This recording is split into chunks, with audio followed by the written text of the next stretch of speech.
Me worry? Hey, if they're not worried, I'm not worried. And you shouldn't worry unless a few more things happen, and then we'll all worry in a hurry. But for now, no worries. That's next on the DLLS Rangers podcast.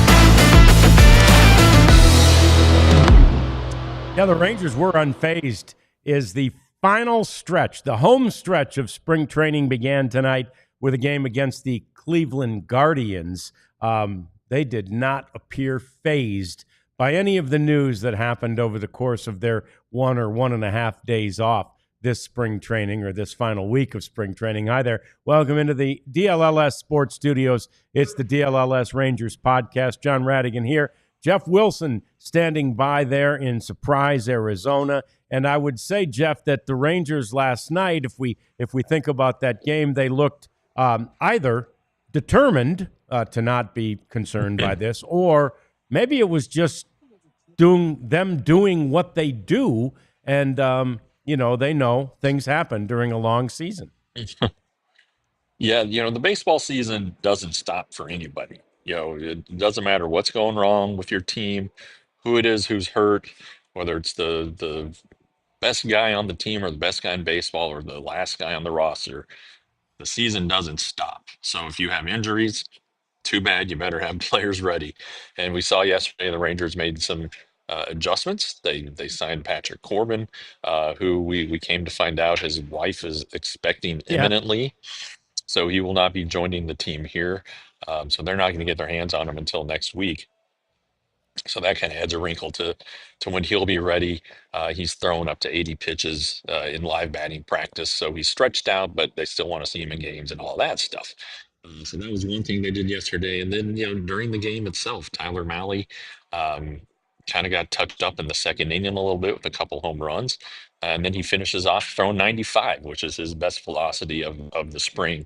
Adolis Garcia hit a home run. It probably wouldn't have been a home run anywhere but Arizona. But it was a well-hit ball with 2 strikes, something that phased him last year. And that the Rangers, yes, they want him to be able to hit with 2 strikes, which is the approach he brought to camp, but they want him to be able to drive it. So that was a positive thing. So there were a lot of positives yesterday. Look, Patrick Murphy gave up a run for the first time this spring, but this guy's pitching really, really well. Had an interesting talk with him this morning. So yeah, as we're winding it down here, and there are some decisions still to be made, but a lot of guys. The good news is a lot of guys have put themselves in position to be on this roster to fill in and step up. Sure, absolutely. Adolis really appears to be, hitting well since coming back from that minor oblique scare. The first inning he had that bomb out there to left center field that actually went off the top of the wall and drove in the first 3 runs of the game. Yeah, he hit it. He hit it really high, which in Arizona is a good thing. If you hit it high and if there's some wind blowing, the ball's got a chance to get out, and it almost did. It hit those 3 little wire. It's like a fence, I guess. Yeah. It's hard to describe. I don't know if you see it anywhere else, but it counted as a double. But anyway, it's progress. He's been driving the ball since he was came back from that little oblique scare. He's really been hitting the ball well and hitting it far. And if you looked at that lineup last night, just the way it was constructed, that could be a lineup that you see a lot this season against a right-handed pitcher. Evan Carter was in there. Bruce Bochy, though, was quick to say, don't forget about Tavares. So that still needs to be settled. But, Jock Peterson as the cleanup hitter against right-handers, Evan Carter batting third, Simeon Seeger I'm sorry, Simeon Seager, Langford, Peterson, Garcia, Young. Uh, then I think it was Berger, Carter, Heim. That's your starting nine. That's pretty salty. It's a chance for 9 guys with at least 10 home runs and shoot, six or seven with 20. Yeah, and protection for various guys throughout the course of that lineup, which is great. I loved seeing Adolis in the 5 spot in the batting order. And again, like you say, Jeff, that allows really good, strong hitters to be moved down as far as the the bottom third of the order. Yeah, you go right, left, right, left, right, in your first 5 hitters. It makes you hard to pitch to. uh, Period, but especially later in games when teams try to tinker with their rotation. So that's an advantage. You could see Carter bat 6, I guess, and maybe that's where he was last night. My mind, I thought it was Young, but there are ways to go with the last half of the lineup. But do you want an on base guy like Carter or Tavares, in if he's good, speedy guy to get on the bases ahead of the top of the lineup? Do you want to do that, or do you just want to load it up with thunder, and then let the guys who are considered the light hitters, the non-power hitters who are still capable of 20 home runs? Do you want them at the bottom of the order? Yeah, and they're on base guys as well. So, presumably they're setting the table again as you turn that lineup over and as you get the big hitters back to the plate in that next frame. So it's really it's a good recipe right now, and it seems to be working very well. There are people all over baseball, Jeff, who feel like in fact, I saw Trevor Plouffe, our own Abby, retweeted Trevor Plouffe saying this team is due for the biggest of bounce back years offensively. And when as many players as the Rangers had were just sort of down in sort of an offensive malaise last year, yeah, maybe that's an easy prediction. Yeah, it would certainly seem to be. They're going to be healthy. Knock on wood. We said that about the Yeah, rotation this time last week yeah. too, and then the stuff hit the fan. So, having Josh Young for what is expected to be a full season, um, that's a good place to start right there. And you see the adjustments that Adolis made, and you're like, okay, this guy looks like he's motivated to bounce back. If Evan Carter and Tavares are good, center field's in good shape. You have first base where you're expected to have more power than you had with Nathaniel Lowe. So there are a lot of reasons to think that this offense is going to be better. And then Kyle Gashioka, let's not sleep on him. He Right. he hit 17 home runs last year. If you can get 30 home runs from your catcher spot, you've got top 5 production in baseball. So um, a lot of reasons for Trevor Plouffe's optimism, and he was in Rangers big league camp at one point. And here's the manager now. So guys, I'm going to duck out. All right, very good. We'll look forward to having you back as soon as possible. Jeff's going to go chat with Bruce Bochy, and we will continue to talk a little bit about last night's game. Also hit some of the questions that you have. One of the things I thought was great last night was Wyatt Langford, who had that triple. And, it's one of those classic triples that falls between a charging right fielder and a streaking center fielder, and it got right between them. Well, and I think it was the center fielder in this case dove, so the ball gets behind both of them because the right fielder's momentum takes him the wrong way. And I really thought it was going to be an inside the park home run. Now, again, it's a fairly small venue there, so it didn't end up being an inside the park home run, but that's one of those really exciting moments in baseball. Heck, the triple is one of those really exciting moments in baseball where you're seeing if the guy can leg it out. I thought that would be pretty sure, and especially with Wyatt Langford's speed. But also, have my fingers crossed. Thought maybe we'd get to see an inside the park home run, but not in this case. But, Jeff mentioned the pitching. I thought it was really good yesterday. Molly, as he said, he had that one inning where he gave up a couple of bombs, one of them to our buddy Austin Hedges, by the way. So that one didn't even sting that bad. None of them really sting that badly in spring training. But Molly gave up. He struck out 6 in his 5 innings of work. So this was a really good outing by Tyler Molly. And let's double check all the numbers: 5 innings of work, 6 strikeouts, 2 earned runs, 2 runs. Both of them earned only 2 hits. But then Patrick Murphy, who we keep hearing is possibly in consideration for one of those spots in the rotation. Patrick Murphy goes 3 2/3, 1 run on 3 hits, and he strikes out 4. The Rangers end up with 11 Ks in the game last night. So those were all beautiful, beautiful aspects of it. And of course, we mentioned the Adolis triple and the Wyatt Langford triple, or a double, and then homer, and then Wyatt's triple in the game on that ball to right field. So there was a lot to like in this game. Someone asked in the chat earlier, how much do we expect to see Wyatt Langford play this season? I believe, Natalie, that we will see Wyatt Langford out there north of 150 games. I mean, this is a young man who's strong and healthy, and obviously that means that he never got injured. With no time on the IL, Wyatt Langford will be a workhorse on this team. He's one of those guys who wants to play every single day. And he'll certainly look over at, his teammate, Marcus Semien, and say, well, he can do it. Why can't I? I'm a heck of a lot younger than he is. And again, the wise thing to do and the, load management, and people hate to hear that. It's more prevalent in the NBA, certainly, than it is in Major League Baseball. And nobody really wants to hear about guys needing a break or taking a break during the regular season. But it's the wise way to do it. The thing that they did with Wyatt last year, remember, is that at the end of the year and just before he got so hot in September, the Rangers and Bruce Bochy pulled him aside and said, you're working too hard. He was just grinding in the cage, under the stadium, behind, everywhere he could go, grinding. You're taking too many swings. You're tiring your body out. You got to be fresh for the game.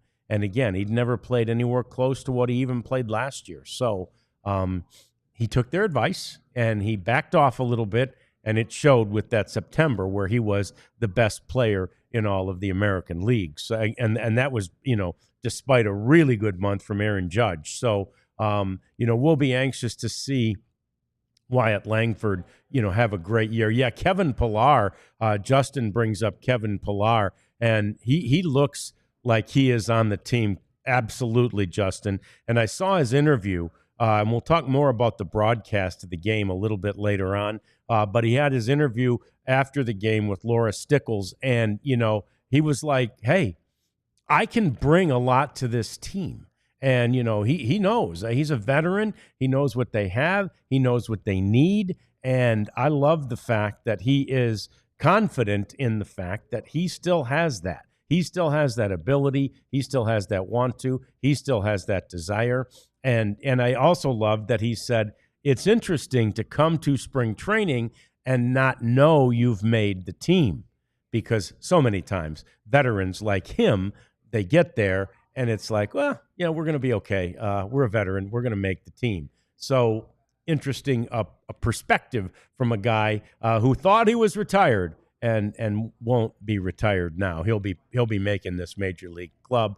So anyway, that's certainly not something, Gallagher Champ, that we would have seen coming a few months ago, even a few weeks ago. So pretty cool addition to this, and it'll certainly help this ball club. There's no doubt about that. So we're all excited about, he hit a home run too, by the way, in a 7-3 victory for the Rangers last night over the Guardians. And like Jeff said, this was a lineup that looks very much like many lineups we'll see over the course of this season when the opposition is starting a right-handed pitcher. And to see this lineup rake against a right-handed pitcher was really nice.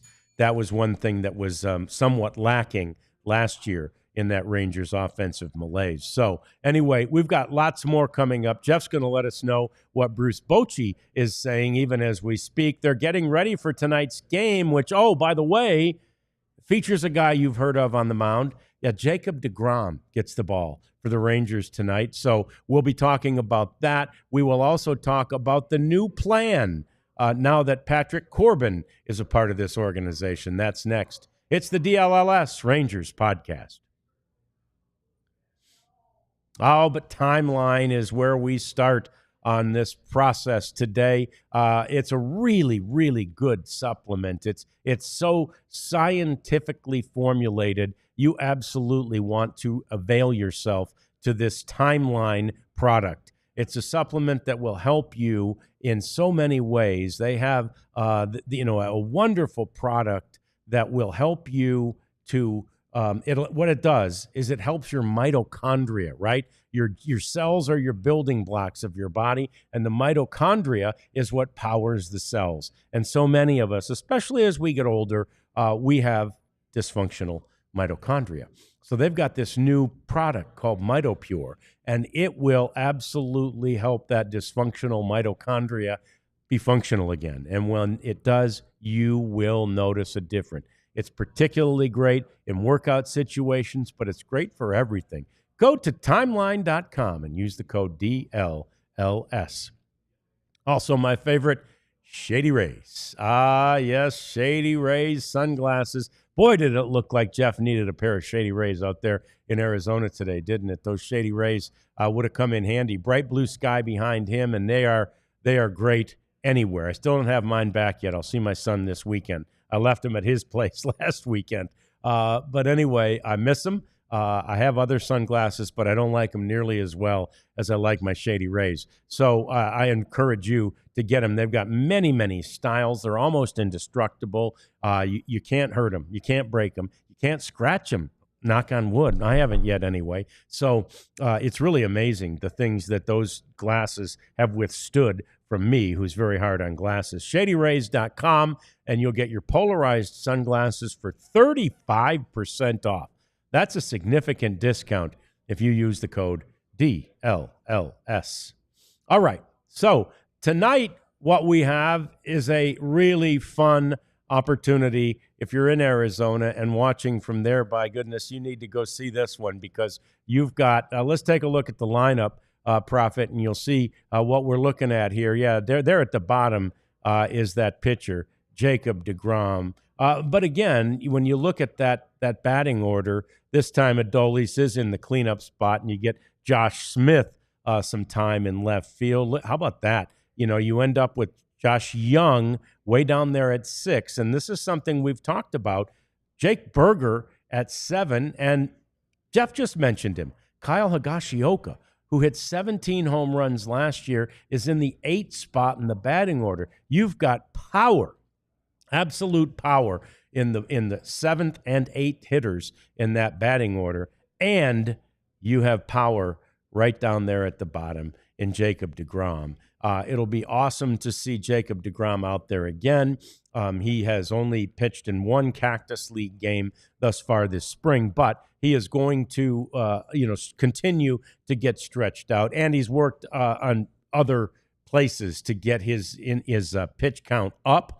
And he'll do that tonight. We'll see what he offers tonight, and I'm sure Jeff will have an update when he joins us in a minute about exactly what we can expect from Jacob deGrom as far as a pitch count total tonight. But again, recalling that he will be in the back end of the rotation in part to give him a little longer to ramp up after coming back from the surgery last year, in part to minimize how much he pitches at the beginning of the season to therefore create an opportunity for him to be healthy and ready at the end of the season. Jacob deGrom remains one of the happiest players in camp, and he remains a guy who steadfastly wants to pitch, wants to start 25 to 30 games. And if he gets 30 starts, oh my goodness, that would be absolutely amazing, and it would be something that he hasn't been able to do in this decade, right? It hasn't been since before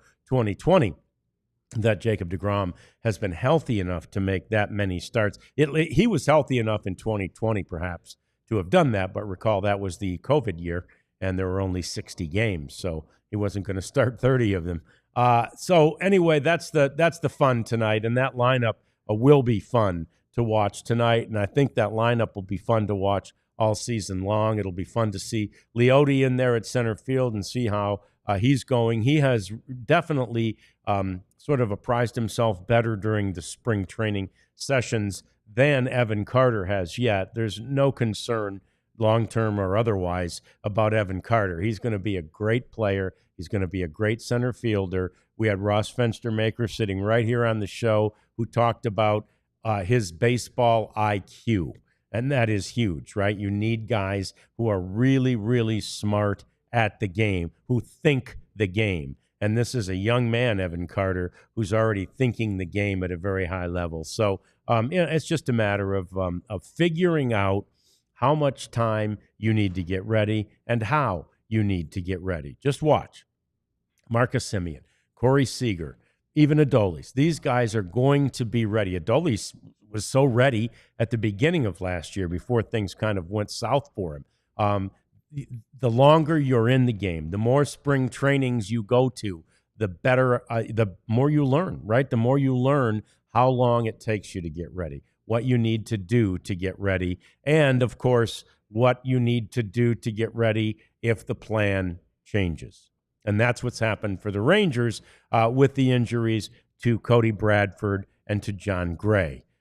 Good news on the John Gray front yesterday is that the fracture, as the specialists have looked at it, the fracture will not need surgery. It won't need plates. It won't need screws. And so that minimizes the amount of time that John Gray will have to miss. If he'd needed that surgery, if he'd needed the plates and the screws and those types of things, well, he might have been out until after the All-Star break, believe it or not. In this case, there's a chance that John Gray could get back in June or early July, and that is just basically giving the wrist time to heal. And then, of course, you got to get ramped up. You got to, ramp your innings total up. You almost have to go to spring training again at that point, through trips to the minor leagues and starting probably out in Arizona just to get ready. John Gray is excited to do it and may well, when he comes back, start in the bullpen because that's something he's done before too. John, of course, did that back in 2023, especially at the end of the season, and did it extremely well. It's one of the reasons people were, touting him as a potential closer this year. But that doesn't need to happen, and that won't happen, not this year, not for John Gray, and we'll see. He's going to be a free agent at the end of this year. Cody Bradford will get more updates from Jeff on, but the news has been relatively good for him. Cody Bradford probably, though, out until late May or June, and hence the need for this change in plans, which was executed yesterday.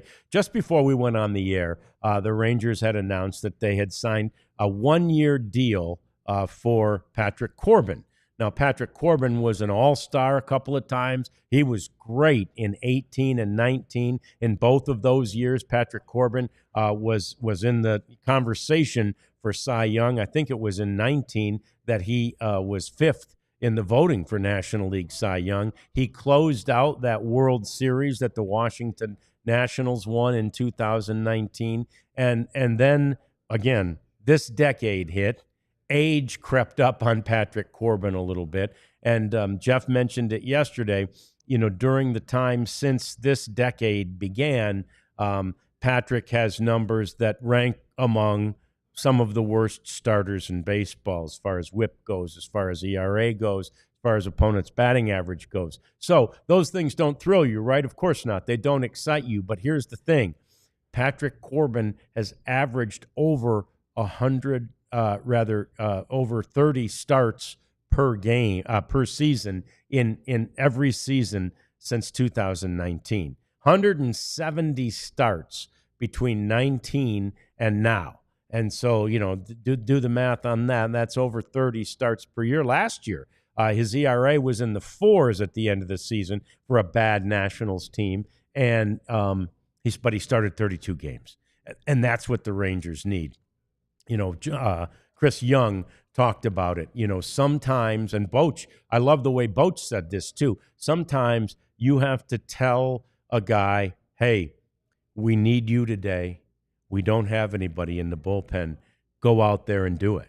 And he felt like that sometimes is as important as, throwing up zeros. And so they'll have that space, that breather, that spot in the rotation when Patrick Corbin is available to pitch. When it's his turn to pitch, they'll know that. Now, that doesn't mean they're just throwing in the towel on his abilities, because this is a guy who was a high-round draft pick. This is a guy who, as we said, was a Cy Young candidate a couple of years in a row, not that many years ago. This is a guy who now gets to work with Mike Maddox. Mike Maddox is the pitching whisperer, and Mike Maddox will have some things up his sleeve to maximize what Patrick Corbin does. Corbin's one of those guys, too. Chris Young talked about this. One of those guys that is fantastic in the clubhouse, and that's always a huge consideration for the Rangers. They want guys who are not going to disrupt that room, just not to disrupt that clubhouse at all.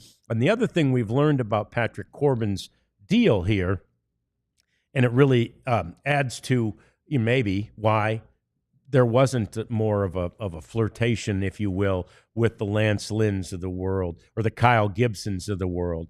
It's the contract. Patrick Corbin's 35 years old, and obviously had not, there had been not many teams that have shown a ton of interest during the course of spring training. So he could take a contract that has guaranteed money of less than $2 million.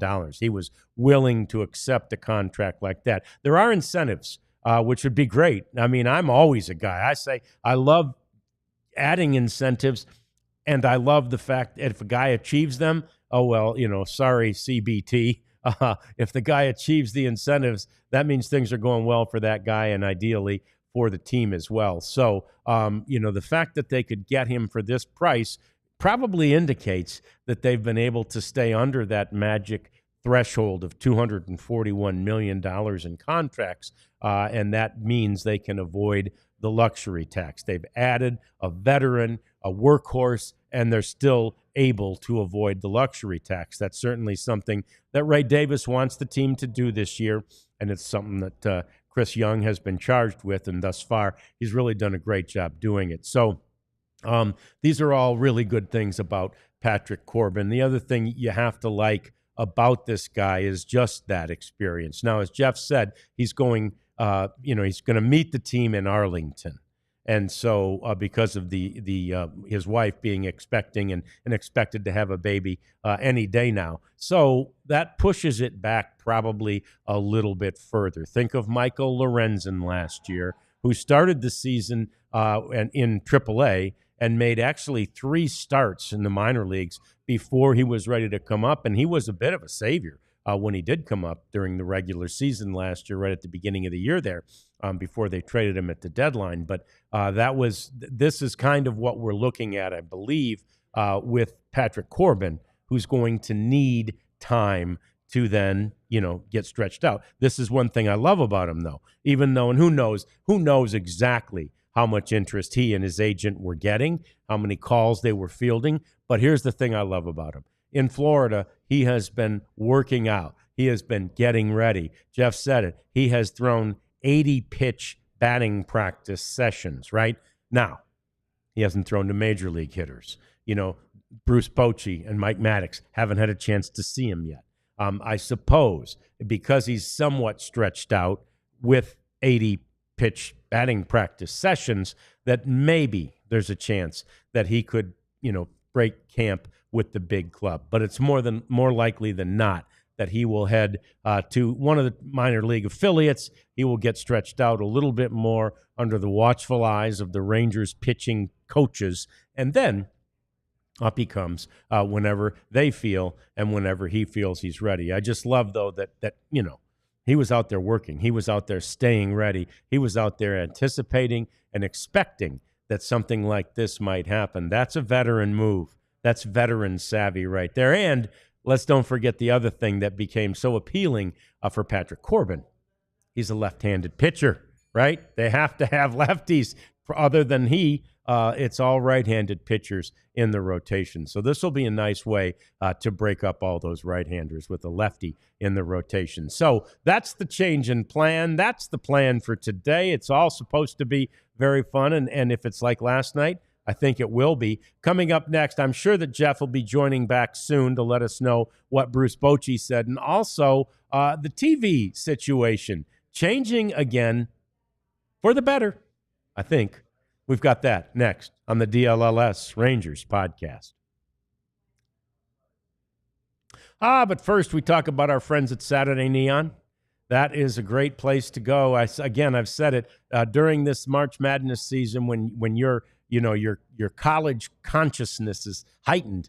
Starting tomorrow, when all those games start taking place, you can't help but feel nostalgic for your college or university. I'm sad that mine, Oakland University, is not in the tournament this year. Just missed out, lost in the finals of their conference tournament. But anyway, they won't be here this year. The Golden Grizz won't, but your team might be. And the best way to represent your team is to get one of these Saturday Neon signs emblazoning the name of your college or university somewhere in your home, ideally man cave or bar, or, heck, put it in the living room, as long as your wife doesn't care, right?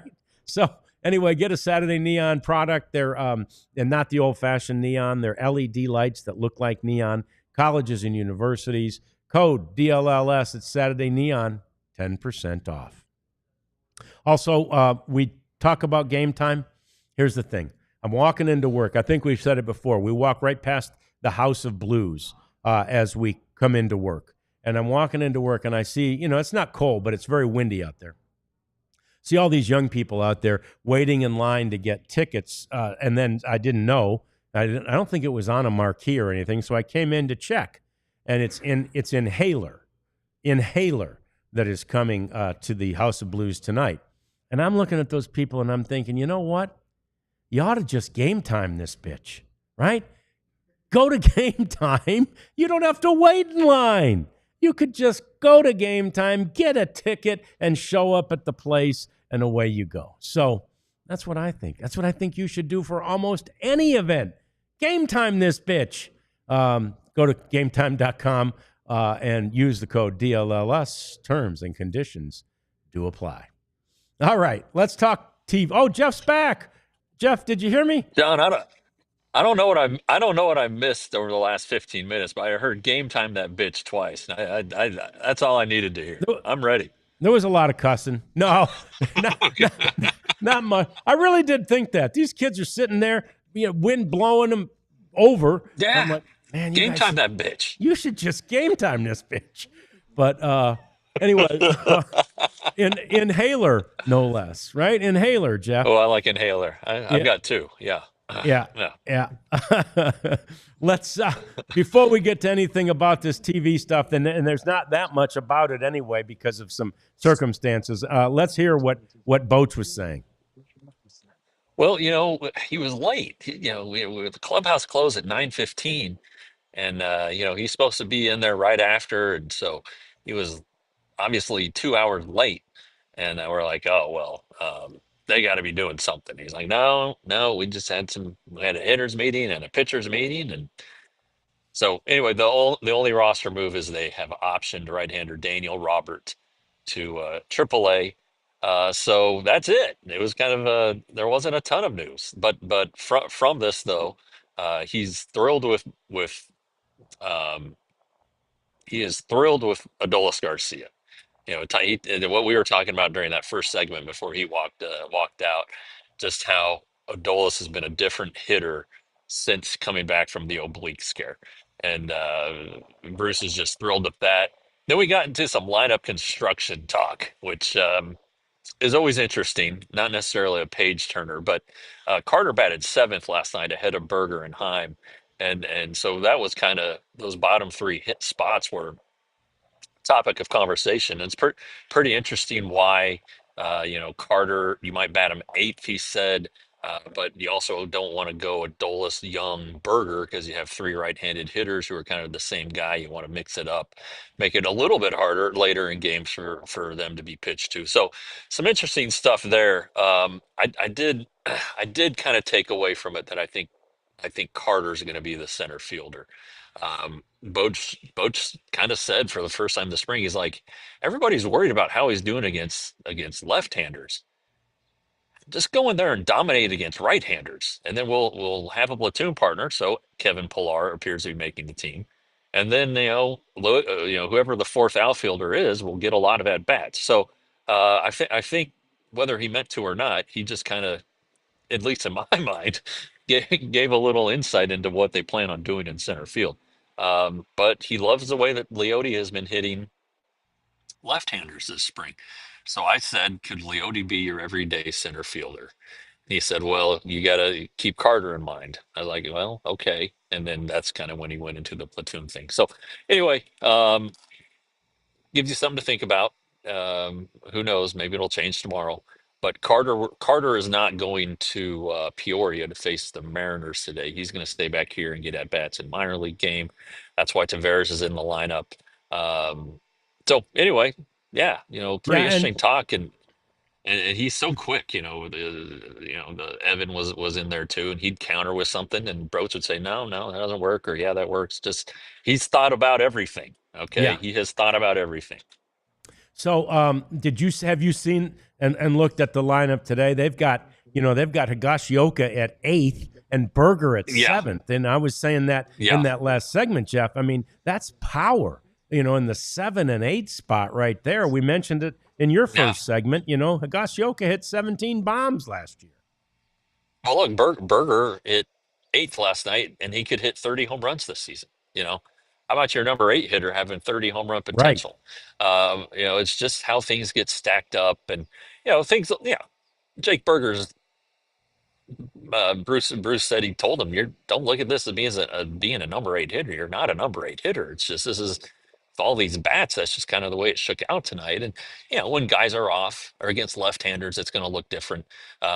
So, but yeah, you're starting to see as this camp gets going further and further and further, and as the regular season gets closer, you're getting to see these lineups and what it's going to look like instead of having only four regulars in there where very clearly Jake Berger is going to hit third.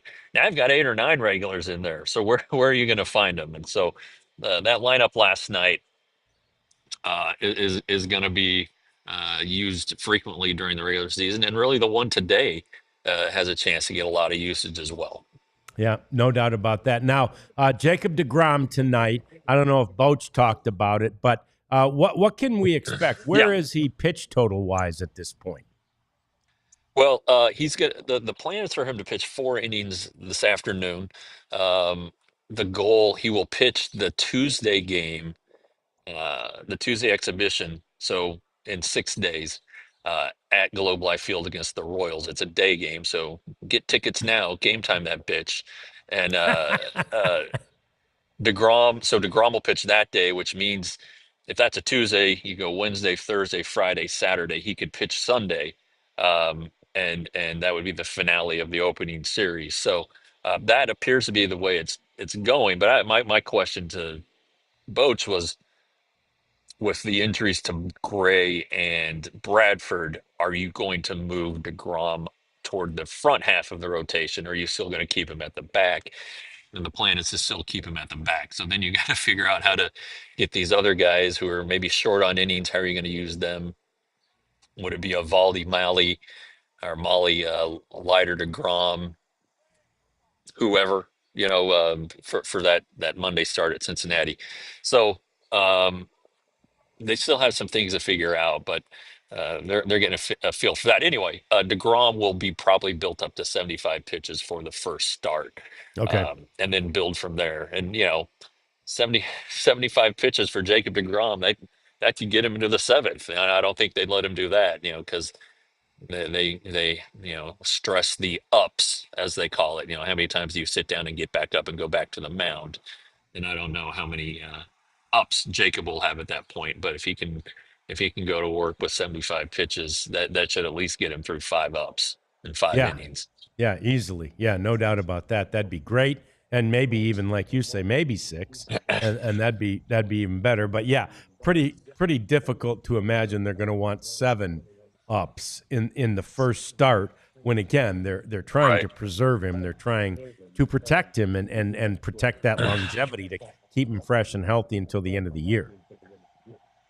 Yeah, and I really think Malley looked pretty good Yeah, last night. He looked pretty strong. He got stronger as the start went along. They still have some issue concerns because he barely pitched last year after barely pitching in 23, but he seems pretty strong. Lighter, he used a lot of pitches the other day over 4 innings, but theoretically he's going to be built up to go 7. And so it's going to be um, it looked like they were going to go maybe Gray, DeGrom, Bradford in the rotation to open the season, just based on something else that Bruce said that isn't really consequential now. But yeah, there's there now you're down to the minutia. You're figuring out the last basically 4 roster spots, center field, which it sounds like they have an idea of, and then this lineup stuff, which they have an idea of. So um, that's where we are, and that's what this last week of spring training is. I would suspect tomorrow being a night game, that some guys will be told that they're on the team or not on the team.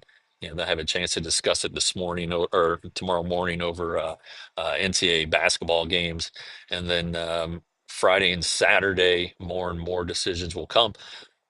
But would I would suspect that the last few decisions actually go past the exhibition games. I don't think they're quite there yet. They just brought Garrison Garabito back to big league camp. They want to look at him amid these injuries, and they want to see Patrick Corbin pitch against the Royals. Whether he's able to or not, they don't know because he's not coming to Arizona. But they'd at least like to get him some mound time and see him in a game there and get a feel for where he's at. So um, that's probably in those 2 games. That might be the biggest question that has to be answered. sure. What's his path going to be? I had the update last segment, Jeff, about relatively good news about John Gray and not needing the surgery Yeah, or the plates or the screws. What's the update on Cody Bradford? but it's still no update. He's in the middle of being shut down for 4 weeks, which Chris Young yesterday said was they're being extra cautious with it. Cody is here. I saw him today. Did not get the chance to talk to him.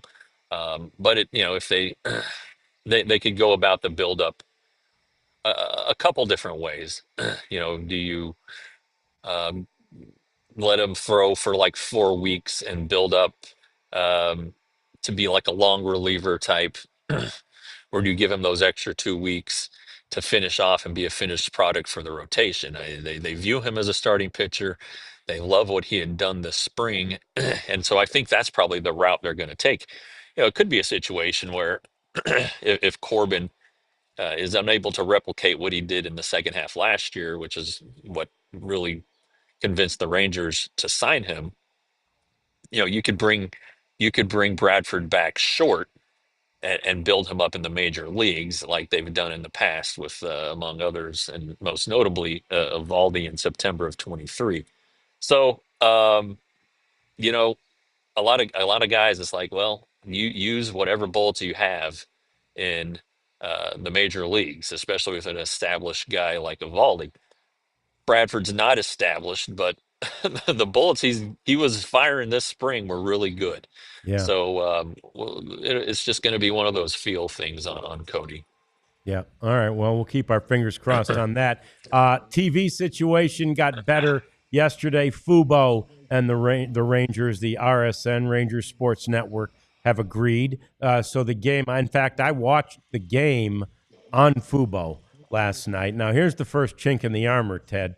The pregame show was not on Fubo.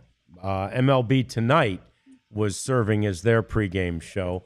And the other chink in the armor, and I've got a call into a couple of the people I know on the broadcast, and I haven't I haven't heard back yet, but I couldn't find it. Now, maybe someone in the chat can tell me. I couldn't find it on my Direct TV stream, Jeff. So Oh, I ended up watching it on Fubo. I thought it was supposed to be 677, just one up from where it was on Direct TV, where Bally was, and it wasn't there. So anyway, couple of quick updates. We'll keep you posted. I will hear back from my buddy who's on the broadcast, and and if you do know in the chat, let me know if you found it on Direct TV last night. But I was unable to find RSN on Direct TV. All right, so yeah. next up, Real, it's real quick. yeah. Go ahead. I, I would think that the Fubo agreement portends to good things for Hulu, Yes. seeing that they're now merging. Yep. Yep. That's great. And Okay. I would think that they'll just grandfather Hulu into the Fubo. I don't know who's going to be in charge there, but yeah, one way or the other. I don't think they're going to take Rangers off of it. So it'll be Hubo or Fulu, and away you go.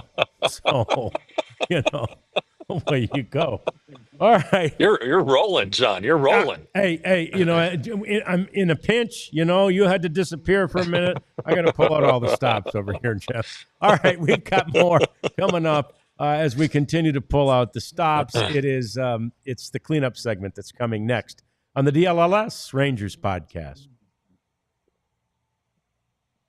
Yes, but the merchandise is great. We have seen the drawings anyway of baseball shirts that are going to be produced, and they are fantastic. So I don't want to tell you, Excellent. I don't want to tell you to wait, but you might want to wait if you haven't bought anything yet, because you're going to love these baseball designs. If you don't want to wait, or if you just want to get a bunch of them like Jeff and I have, go to the store.allcitynetwork.com. And you can get any of the ones that are already there. Several of them are baseball themed, as both of those right there that you see on the screen are baseball themed. And, again, you saw me yesterday. I had the Wings one on. I mean, I'm not even sure who this is. I guess this just represents DLLS, Jeff. I'm not sure. That's right. But, I have on beneath my layers the Die Hard shirt you see on the screen there, the blue with the yeah. white Die Hard red outline.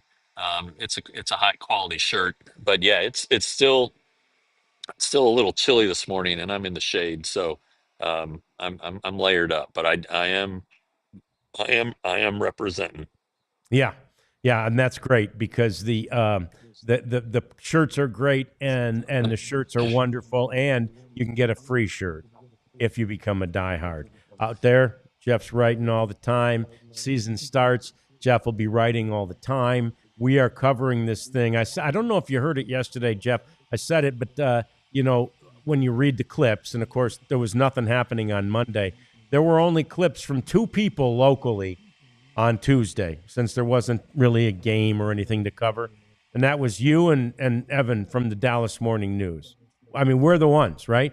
Covering this Yeah. thing every day. And so you need to get this subscription, $79.99. Become a diehard today. Get a free shirt. So anything else, Jeff, that's pertinent there before I get into some of these cleanup items? No, the one thing, and I guess I don't remember if I mentioned it or not, but um, um, Bruce Bochy said he will not be afraid to use both catchers in the same Oh, lineup, one at DH, and that's significant as early as opening day, yeah.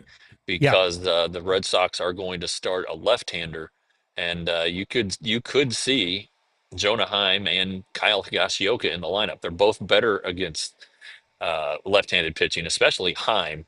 It's usually you see a switch hitter who's better against right-handers. That's not the case with Jonah. Like Robbie Grossman, also that's not the case. So better against the lefties. Um, so that's part of the reason why Higashioka was signed, frankly, because he's good against right-handers, or better than Jonah is. So you could see both of them in the lineup for the opener, and it sounds like you could see maybe Kevin Pillar if that happens. But you know, um, there's also the notion of give the fans what they came to see, and start the guys who are going to start all year and who've been loyal to you and who are big signings and all that stuff. But I think more than anything, the fans would want to see a win. So you put the lineup together that's going to win ball games, no matter what day it is. Yep, no doubt about that. And yeah, I think that the idea of having both catchers in there is mostly going to happen against left-handed pitching, and it is. I mean, we've come a long way. Let's put it that way, because not that long ago, managers wouldn't even consider that. What if my catcher gets hurt? I lose the Yeah, DH. I mean, exactly, exactly. they didn't Yeah, even consider it. Not that long ago. right. And the Rangers have always flirted with the idea of having three catchers, and at times they even did it. They did it down the stretch in 23 when you had that extra roster spot to deal with, when really Garver was primarily the designated hitter, and so you had Austin Hedges on the team to be the backup catcher. Austin Hedges homered last night off of Tyler Yeah, I Molly, and mentioned has it. has three homers this spring. I Yeah, so mentioned it. I said, "Hey, our buddy yeah, Kyle, or rather Austin Hedges, got one. That didn't hurt as bad." yeah, Yeah, yeah, yeah, yeah. So anyway, I and they still have two catchers, Tucker Barnhart and Chad Wallach in camp, who are almost certainly destined to be at AAA. I wouldn't be surprised though if some big league teams inquired, and if so, then the Rangers would let them go for a big league opportunity. But um, anyway, I don't think they'll carry three catchers on the opening roster. Going to have a roster projection. I almost finished it in the delay with Boch instead of just sitting there playing games on my phone like I normally do. I did some work actually, damn it. So nice, nice. going to have that one ready today. Might have something more to say about center field. Also, DeGrom is starting, so you always got to write about Jacob DeGrom, and so Yep. I'll have some video on that one too, of him talking to the media afterward. Oh, good. So a lot is happening here in Surprise and Peoria today. Yeah, yeah. And the final stretch of this spring training, the season is underway. One team is 2-0, and still on pace, Jeff, to be 162-0. That, of course, is the Dodgers, who not only won, but they got a bomb from Shohei Ohtani, who becomes only the second Japanese-born player to hit a home run in a game that was a Major League Baseball regular season game held in Tokyo. So that's pretty cool. The place went nuts. It had to be reviewed, but ultimately because it was touched by a fan. But ultimately, Jeff, it was a home run for Shohei Ohtani, and you can only imagine how exciting that was for all those fans. Yeah, I mean that's as we talked about yesterday, the games were more of a celebration of him than Major League Baseball, and Sasaki pitched today, and Yamamoto pitched yesterday, and Imanaga pitched, and I'm assuming Seiya Suzuki was in the lineup. I for the Cubs, I don't know that for sure, but I hadn't heard he wasn't going to be. Yeah. So I hope he a was pretty using good the sword. I hope he used the samurai That's sword. right. So pretty good showcase for our friends in Japan, and but it's all about Otani, and I'm sure that the people there will never forget that home run that he hit in a game that most Americans slept through. They did. And take a look at the ratings over there, Prophet. We got a graphic on this deal. Look at that. 20% of the country's entire population watched the game. 25 million viewers in Japan for those games. I mean, that's just astounding for a country the size of Japan, Jeff. What else would have they been watching? Yeah, Yeah, I what, mean, what were the other 80% doing? well, 75, and it's a good, 80%. Yeah, 25 million. Yeah, you're right. Good question. Maybe they had Little League. Maybe they had soccer. I don't know. That's possible. That's Yeah, possible. yeah, Yeah, sorry about the lawnmower there, guys, in the background. Apparently the Royals are on the road today as well because it is a dark day at Surprise Stadium, so they're just mowing and doing all sorts of yeah. stuff, and I'm sure the leaf blower will so be coming soon. Yeah, Yeah, I'm right above the dugout. It looks pretty dirty, yeah, dang it. So they may yeah. need, And they may have to come They'll in. come with that backpack leaf blower.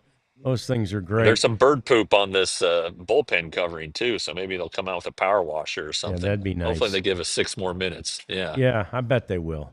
Craig Kimbrell has signed with the hometown Braves. He said, heck, if I'm going to give up runs for a team, I might as well do it for my hometown team. I love his Yeah. irreverence. It's a minor league deal. It's late, obviously. So, but we'd been wondering, Jeff, how come nobody's signed this guy yet? And finally, the hometown team has. Yeah, you don't think of him as a. Here's the mower again. You don't think of him as a Hall of Fame player, but when you look up at the numbers, add up all the numbers, and look at the numbers, the guy's going to have a case. He's going to get votes when he finally does retire and is on the ballot for the first time. Somebody's going to vote for him. He's got a big pile of saves. He was dominant at times. Now he did have he's like the definition of the risk that can come with closers with inconsistency and wildness. But the guy's pretty darn good, and I bet he helps the Braves at some point this season. I really do. Yeah, I wouldn't be surprised by that either. Experience, again, being the best teacher. So I think it was 868 days, Jeff, between performances for a big league team between when Lance McCullers last pitched and yesterday. Oh wow, 868 days. wow, yeah, And he finally got back out that's there. He thought he was going to have to retire. I mean, he really did. He went through so much with the injuries, and he thought, well, I may just have to call it quits. yeah. Well, we'll see how effective he is. Yeah, But think about the Astros teams. They've been pretty successful without him um, for really the last 3 seasons, and um, so he's one of the guys who's coming back. They have a couple others who were injured last year coming back. So if they're good, then the Astros will be a thorn in somebody's side. yeah, Some ifs though on all of them and all of that, but. That's good. Great. it Just because is. he Yeah, pitches for the Astros, yeah, nobody should root against him. I mean, he's, yeah, yeah, let him go out there and persevere. And there's a lesson in perseverance there yeah, probably for yeah, somebody to learn from. yeah. We'll root against a team, not necessarily against a guy. Here's a guy we always root for, Jeff, and he was released today. Jake Diekman. Oh man, really? That Yeah, stinks. he was speaking of the He'll Braves. He was with the Braves. he'll pick up with somebody. He's too good against left-handers to I not was thinking the to same not thing. have a home. Yeah, He's yeah, he's this will be temporary. I would not be too concerned if I was Jake. His phone will ring soon. yeah. It probably will, and yeah, who knows? He'll land somewhere, and he's such a great guy, and one of the guys we truly love to root for. So, good thoughts for Jake Diekman. And finally, Jeff, have you heard of Peyton Williams? Peyton Williams, I have not.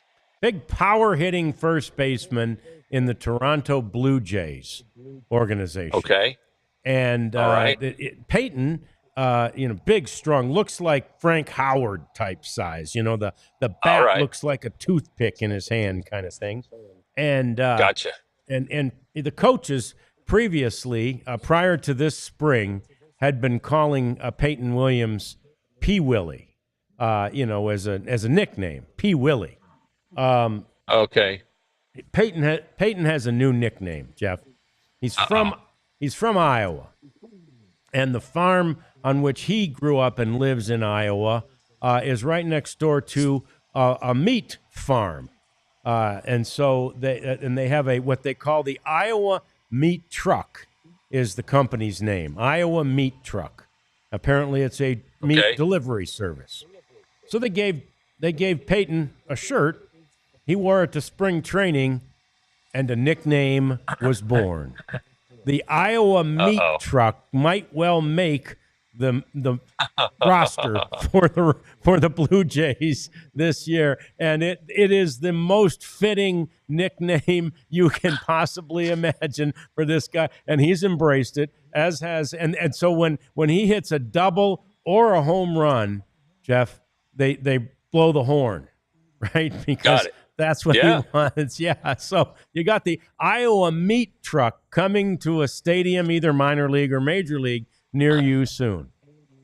Well, John, you grew up in Detroit where they had the Motor City Cobra. So, yeah, let's go with the Iowa meat truck. Perfect. I love that. It's Perfect. I like it. Yeah, such a perfect nickname. And if you've seen the guy, look him up. Peyton Williams, the Iowa meat truck. You will believe that that's the most appropriate nickname in Major League Baseball. So a big day the rest of the day for Jeff. As he said, keep an eye on social media. He'll post the DeGrom interview after he gets done today. You will see, you'll notice when Jacob DeGrom is asked questions by anybody else, he'll answer them. And when he's asked questions by Jeff, he'll chuckle, he'll smile, he'll look with a friendship in his eyes, and he'll answer the question. Right.